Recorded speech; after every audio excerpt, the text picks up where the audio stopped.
Birla open minds international school Karimnagar nursery to grade 8 with IIT NEET foundation AC campus డాన్ residential అడ్మిషన్లు జరుగుతున్నవి. తన కళ నుంచి వచ్చిన పాట రాష్ట్ర గీతంగా మారిందంటే అంతకంటే ఏం అదృష్టం ఉండాలి. ఇప్పుడు ఆ అదృష్టం అందశ్రీకి దక్కింది. తెలంగాణ ఉద్యమం జరుగుతున్న సమయంలో రచించిన జయ జయ జయ హే తెలంగాణ గీతం రాష్ట్ర గీతం అయింది. నేడు దశాబ్ది వేడుకల్లో పాటను సీఎం రేవంత్ రెడ్డి విడుదల చేశారు.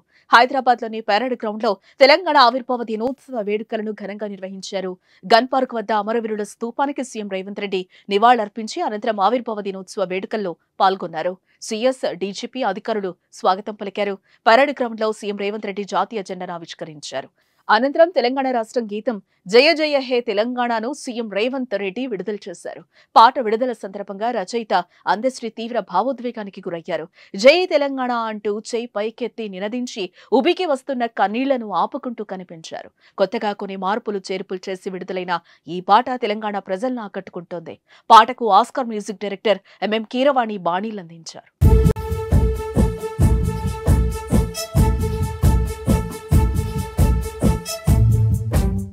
సుమన్ టీవీలో మీ పర్సనల్ అండ్ బిజినెస్ ప్రమోషన్స్ కోసం కింది నెంబర్కి కాంటాక్ట్ చేయండి.